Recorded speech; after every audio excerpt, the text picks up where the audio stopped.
ओम श्री कृष्णश्यताय वद्यमाय श्रीशरणागताय शतभाव्यं निरूपणः कर्मण्य साक्षारता सत्यभावं शदो बद्धभा श्रीशरणागताय साध्यं निरूपणः ओम श्री श्री शतभाव्यं निरोधान्यं धनोधान्यं निरूपणाय। सभी को मेरा सादर प्रणाम। आज का मेरा विषय है भगवान की स्तुति, भगवान की कर्म विधि और पूजा विधि और घर में अंतुष्ट संस्कार।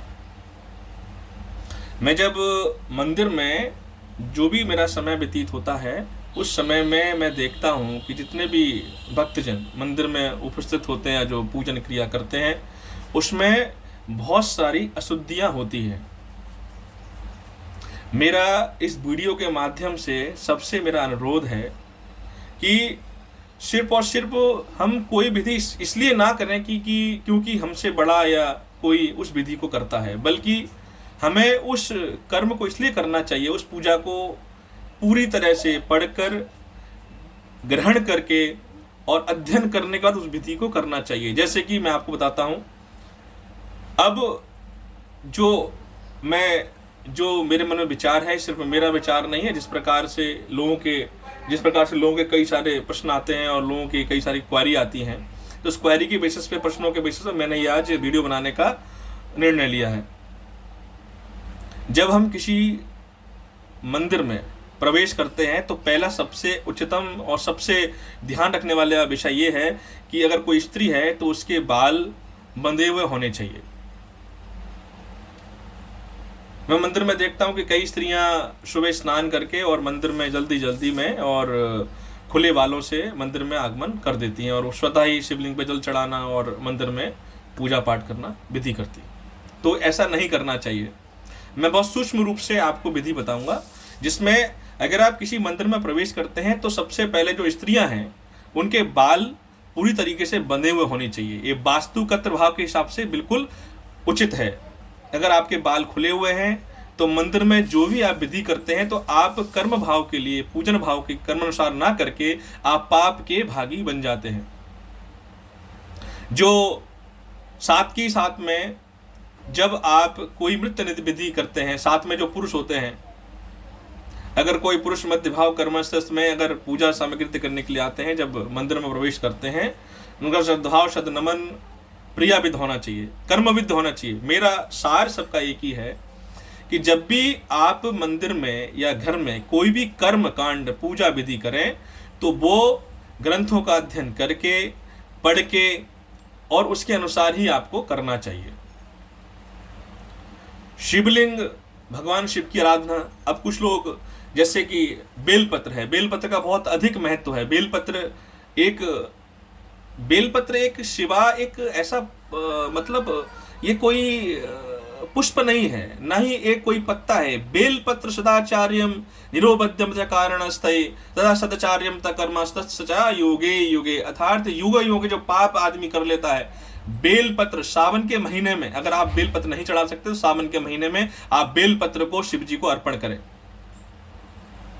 बेलपत्र के चढ़ाने से आपके समस्त पाप से आपको मुक्ति मिल जाती है। जितने भी आपने ज्ञानवश भूल से या वे ध्यान करके जिससे भी आपसे जो त्रुटियां हुई हैं, जो आपसे गलतियां हुई हैं, जो आपसे भिन्न अभिन्न पाप हुए हैं, वो सबसे आपको मुक्ति मिल जाती है। बेलपत्र चढ़ाना अद्योबक सौभाग्यता है। मैं आपको एक बात बताता हूं।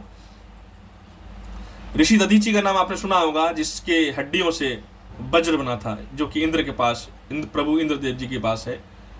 दधीची के इस कर्म मास्त्र से, कर्मण्य सुधा भाव से भगवान श्री कृष्ण के पास में उन्होंने बोला कि प्रभु मुझे एक जन्म और चाहिए, जिससे प्रतिरूपक मैं संसार में अपने शरीर के द्वारा और अपने कर्मों के द्वारा, अपने मत भाव द्वारा मैं इस संसार का भला कर सकूं। ऐसा मुझे वरदान दीजिए। उन्होंने बोला ठीक है, आप शिव शंकर भगवान शिव की तपस्या करो। भगवान तपस्या करके आपको जो फल सुधा रूप मिलेगा, आपको कर्म आपको करने का फल मिलेगा। उन्होंने भगवान शंकर की तपस्या की। भगवान शंकर की तपस्या करने के बाद भंगव शंकर प्रसन्न हुए। उन्होंने उनको दर्शन दिए। उन्होंने कहा कि मुझे आपके हृदय में, जो आपके मन में जो विचार आया है, मैं उससे परिचित हूं। मैं जानता हूं आपके मन में क्या है, इसलिए मैं आपको आशीर्वाद देता हूं। इसलिए मैं आपको आशीर्वाद देता हूं कि आपका सत्यौवन कल्प तक, जब कल्प अर्थात जो सृष्टि अन्वित होती है, सर्वश्रेष्ठ जहां सृष्टि की उत्पत्ति होती है और सृष्टि का जहां विनाश होता है, तब तक आप बेल जो वृक्ष है, बेल वृक्ष के रूप में संसार में अवतीर्ण रहेंगे और समस्त सृष्टि का कल्याण करते रहेंगे। बेल पत्र एक अपने आप में बहुत बड़ा ग्रंथ है, बहुत बड़ा पूजन है और बहुत बड़ी सत्य विधि है, सिद्धि है। बेल पत्र के वृक्ष के नीचे अगर कोई मनुष्य 108 बार माला का जापन करे तो उसको भगवान सिद्धि प्रारूप हो जाती है। लेकिन इतना आसान नहीं होता है। बहरहाल वो हमारा विषय नहीं है। हमारा विषय है कि पूजन किस प्रकार से किया जाए मंदिर के अंदर। भगवान शिव को शिक्षा रूप में बेलपत्र अधिक प्रिय है। आपके पास दुग्ध नहीं है, दही नहीं है, शहद नहीं है, आपके पास कोई और रक्त नहीं है, तो आपको सिर्फ और सिर्फ क्या करना है, आपको 5 बेलपत्र शिव जी को अर्पण करने हैं। क्या बोलना है? ओम नमः शिवाय, ओम नमः शिवाय 5 बार। 11 या तो 5 बेलपत्र या 11 बेलपत्र या 108 बेलपत्र। इस विधि से आप भगवान शिव की आराधना कर सकते हैं। रुद्राभिषेक कर सकते हैं। रुद्राभिषेक तो बहुत महत्वपूर्ण है। इससे पहले जो मेरी वीडियो थी उसमें मैंने बताया था कि रुद्राभिषेक किस प्रकार से किया जाता है, भगवान शिव का किस प्रकार से अभिनंदन किया जाता है। लेकिन सबसे महत्वपूर्ण एक बात और भी है, मंदिर में जाना महत्वपूर्ण नहीं है। मंदिर में जाकर हृदय को और अपने मन को समर्पित करना वो बहुत महत्वपूर्ण है। जब तक आप अपने मन को स्थिर करके, अपने हृदय को स्थिर करके और अपने मुख को स्थिर करके आप भगवान का अद्य रूप आचरण स्थिर नहीं करेंगे, तब तक आपकी पूजा क्रमत विधि स्वीकार नहीं होगी। कदाचित जो मैं बात कह रहा हूं, जो आपसे वार्तालाप कर रहा हूं, इसमें कुछ लोग मुझसे भिन्न मत रखें, लेकिन सत्य यही है। आप चाहे कितने वेदों ग्रंथ का अध्ययन कर लीजिएगा, कितने बड़े महापुरुषों से पूछ लीजिएगा, लेकिन हर किसी का कथन सिर्फ एक ही होगा कि जब आप पूजन करें, जब आप कोई विधि करें तो उसको पढ़ने के बाद ही करें, देख रेख में भेड़ चाल के अनुसार ना करें। जब हम जल चढ़ाते हैं शिवलिंग पे, तो आपका जो अर्पण का भाव जल का इस प्रकार होना चाहिए। आपका जो लोटा है वो इस प्रकार से होना चाहिए। लोटे के अंदर उंगली, मैं देखता हूं कि कुछ लोग लोटे को एक हाथ से उंगली डाल के ऐसे अर्पण करते हैं, वो विधि गलत है। आपका जल खंडित हो जाता है, तो आपके जल चढ़ाने को सत्य योग नहीं रहता है। हम भोजन को किस लिए करते हैं? भोजन को करते हैं ताकि हमें तृप्ति मिले। हमारे को किसको तृप्ति मिले? हमारी आत्मा को तृप्ति मिले। हमारी जो जुठाग्नि है, जो हमारी भूखाग्नि है, वो शांत हो जाए। उसी प्रकार से हम जो पूजन करते हैं, हम जो जल अर्पण करते हैं, जो हम भक्ति रूपी अर्पण करते हैं, वो किस लिए करते हैं? ताकि हमारी आत्मा रूपी तृष्णा शांत हो जाए, हमारा जो मन अशांत है वो शांत हो जाए। तो उसके लिए सबसे महत्वपूर्ण यह है कि अपने मन को साध्य करके, अपने हृदय को साध्य करके, स्थिर करके भगवान शिव को जल अर्पण करें। भगवान शिव को कृत विधि के साथ जल अर्पण करें। उसके बाद में बेलपत्र चढ़ाएं। बेलपत्र चढ़ाते समय ध्यान रखिएगा, बेलपत्र चढ़ाते समय जो बेलपत्र की जो गांठ होती है उसको तोड़ देना चाहिए, क्योंकि अगर बेलपत्र को आपने बिना गांठ चढ़ा दिया तो वो भी आपकी बेलपत्र पूजा स्वीकार नहीं होगी। मैं देखता हूं मंदिर में श्रोता कि कुछ लोग बेलपत्र को चढ़ा देते हैं, ऐसे ही चढ़ा देते हैं बिना जो नीचे की जो डंडी होती है उसको तोड़े बिना। इसको बोलते हैं मुद्रण। जो बेलपत्र नीचे होती है उसको बोलते हैं मुद्रण। मुद्रण अर्थात मन मुद्रस्त भाक्षस्ताय चदो भान्यम तकतो मान्यम च बेलपत्रम पदो वस्त्रम तशोभ्यवर्ताम तत्रो नमो नमः। अर्थात भगवान शिव को बेलपत्र बहुत प्रिय है। साथ में एक चीज और विधि करता हूं, मैं मंदिर में देखता हूं कि लोग वहीं पर जलाए हुए दीपक की बत्ती वहीं जोड़ देते हैं, माचिस की तीली वहीं तोड़ देते हैं। मेरी आपसे सबसे एक प्रार्थना और है, उसको मेरे हृदय से मैं आपसे प्रार्थना करता हूं, सबसे प्रार्थना करता हूं कि जब भी आप मंदिर में जाएं तो साफ सफाई का थोड़ा सा ध्यान रखें। क्योंकि जब हम घर में जब कोई विधि पूजन करते हैं तो घर में भी साफ सफाई करने के बाद उस विधि को हम करते हैं। तो इसलिए जब भी आप मंदिर में जाएं तो आप वहां पर भी साफ सफाई का, स्वच्छता का ख्याल रखें। जहां पर आप बैठ के आप पूजन करें वहां पे आप उस चीज का ख्याल रखें कि आप जहां पर बैठे हैं वो स्वतः स्वच्छ हो, और जो पूजन आप कर रहे हैं, कुछ लोग क्या करते हैं कि वही पूजन करते हैं, वहीं पे जल से हाथ धो लेते हैं बाहर बैठ के, या बेलपत्र वहाँ पुष्प को वहीं तोड़ के फेंक देते हैं, या फिर पुष्प को तोड़ के वहाँ निकाल के डाल देते हैं। ऐसा ना करें। मंदिर के पास में जहाँ कचरा पात्र होता है वहां पर उसको उठाएं, स्वच्छ करें, मंदिर को स्वतःकार करें, साफ करके निर्विक्त होकर पूजन करें। मैं आपको बताता हूं कि आपको जो आनंद की प्राप्ति होगी, जो अनुभूति होगी, उसका मैं आपको शब्दों में बयान नहीं कर सकता। वो तो आप स्वतः जब उसको करोगे तब आपको प्राप्ति होगी। इसलिए मेरी आपसे हाथ जोड़कर प्रार्थना है कि मंदिर में जब आप जाएं, महिलाओं के लिए है कि बाल बांध कर और कपड़े को पूरे तरीके से सर को ढक के जाएं, और सबसे मेरी प्रार्थना है कि जल को समृद्ध बाहर से अर्पण करें।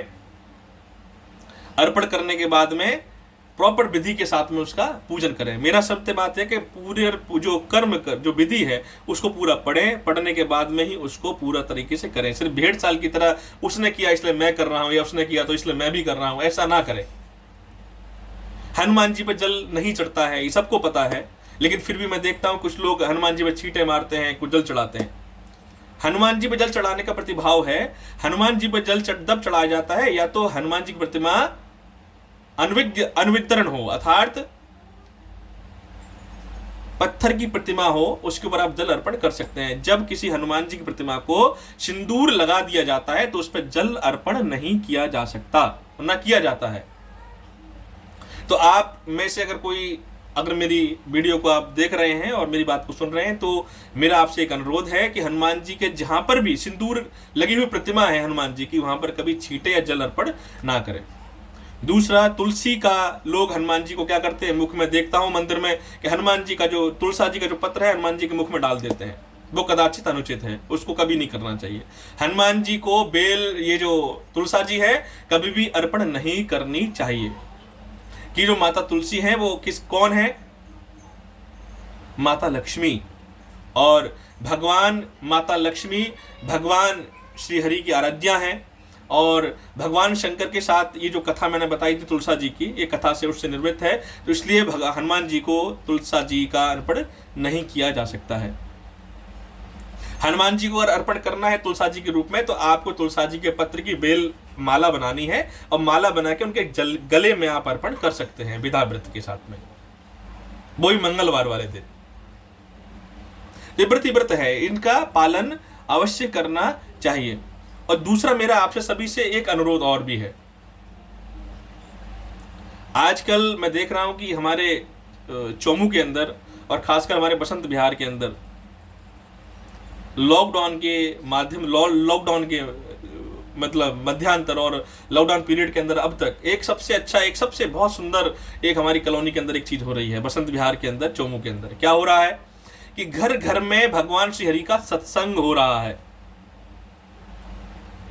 घर घर में सत्संग हो रहा है, और ये इतनी सुखद सूचना है, इतना अच्छा समाचार है, मैं प्रफुल्लित होता रहता हूं।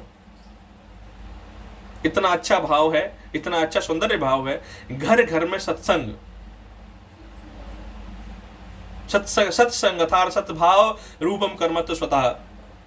जिस घर में भगवान श्री हरि का सत्संग होता है, उस घर में कभी भी याद का कभी वास नहीं होता। हमेशा सदा लक्ष्मी, समृद्धि, सुख, शांति, समृद्धि का सदा वास रहता है। जीवन में शांति का होना अति आवश्यक है। अगर आपके जीवन में शांति है तो आपका शुद्ध विचार, आपके मन का भाव, आपका सदा हृदय सदा स्थिर रहेगा। तो बहुत अच्छा है। मैं अपने चोमू में जितने भी परिवार हैं सबका हाथ जोड़कर अभिनंदन करता हूं, और सबको ये प्रार्थना करता हूं कि जो अनुसरण विधा और जो कर्म भाव और जो पूजा भाव आपके हृदय में परिवर्तित हुआ है, उस भाव को आप आगे प्रचार करें। घर घर में आपके रिश्तेदार जितने भी लोग हैं सबको बोलेंगे शाम का भले 5 मिनट का कीर्तन हो, परिवार के साथ में कीर्तन करना चाहिए, भक्ति का कीर्तन करना चाहिए। यही सनातन धर्म का आवश्यक है, सनातन धर्म का प्रवर्तक यही है। घर घर में कीर्तन, घर घर में कीर्तन होना चाहिए।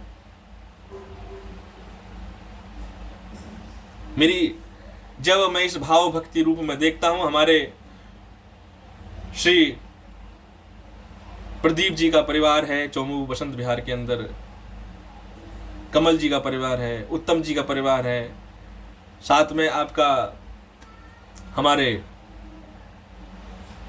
मुकेश जी फैमिलीज हैं, मुकेश जी का परिवार है। भक्ति रूप रत्न इतनी अनुभूति, इतना अनुभूति साधन होता है कि मैं शब्दों में बयान नहीं कर सकता। ये एक भोजन है, ये प्रसादी है। किसकी प्रसादी? सत्संग किसकी प्रसादी है? सत्संग आपकी आत्मा की प्रसादी है। भोजन ग्रहण करके शरीर को तृप्ति मिलती है, लेकिन सत्संग करके, भक्ति करके, भगवान की आराधना करके आत्मा को तृप्ति मिलती है। आत्मा को तृप्ति मिलकर जब आत्मा आपकी तृप्त होती है तो हमारे भाव से सिर्फ एक ही भाव निकलता है, श्री हरि श्री हरि श्री हरि श्री हरि। और आपके परिवार में जितने भी बच्चे हैं, मेरा आपसे सबसे अनुरोध है, उन बच्चों को प्रेरित करें कि घर में, घर के बाहर जितने भी लोग हैं, कहीं भी बाहर जाएं, घूमने जाएं तो जय श्री राम, राधे राधे, सीताराम सीताराम करके, उनको प्रणाम करके, जितने भी बड़े हैं, अपने बराबर के हैं, सबको सीताराम करके और सबको राधे श्याम करके, राधे कृष्णा करके सबको प्रज्वलित करें। जब आप सीताराम बोलते हैं, सीताराम कहने, एक बार सीताराम कहने से आप 108 माला का आपको पुण्य मिल जाता है। जब राधे श्याम कहते हैं तो राधे कृष्णा कहते हैं, तब भी आपको 108 माला का पुण्यक्षेत्र आपको पुण्य मिल जाता है। देखो गीता में ये स्वीकृत मंत्र है। श्री कृष्ण भगवान अर्जुन से कहते हैं, क्या कहते हैं? कर्मस्य रूपम तरो कर्मण्या प्रथा भाव्यम तनिरोस्तते संन्यास भाव्यत कर्माणं नमः शदो भाव्यम तायतो निरस्तते स्वच्छताय कर्मं हृदये भाव्यम निरोच आत्ममथना भाव्यम कर्मत्यश्वतात शर्मण्यतो सत्संगतायतो शनु मनः। अर्थात सत्संगति, सत्य भाव और सत्संग ही एक ऐसा रास्ता है जिस पे कर्म भाव से निर्वस्त होकर मनुष्य इस जीवन को सत्य कर्म में प्रवेशन कर सकता है। इस जीवन को सत्य कर्म में लगाकर ही इस जीवन से मुक्ति पा सकता है। जीवन दो प्रकार के जीवन है। आप इस जीवन का पाप भोग कर्म करना चाहते हैं, या फिर आप अगर सत्य कर्म भोग करके सत्य कर्म करना चाहते हैं। दोनों में भिन्न भिन्न चीजें निवर्तित है। तो इसलिए आज मैं आपसे आगे लेना चाहूंगा। कल मैं एक 11 के बारे में बताऊंगा, जो निर्जला एकादशी है, उसका पुण्य क्या है, उसका कर्म भाव क्या है, उसके बारे में आपको कल मैं बताऊंगा। और मैं आपको सबको यकीन दिलाता हूं कि आप जब उसका भाव सुनेंगे, जब उसके बारे में आप सुनेंगे, तो आपको इतना अनुभूति होगी कि मतलब इतने पुण्य की प्राप्ति क्या हो सकती है। आपसे अनुमति चाहता हूं, मैं आपसे जो मैंने प्रार्थना की है उसका आप भक्षण कीजिएगा और उसका हो सके तो अनुसरण कीजिएगा। मेरी आपसे सबसे यही प्रार्थना है। जय श्री कृष्णा, जय श्री राधे, जय श्री राधे, जय श्री राधे।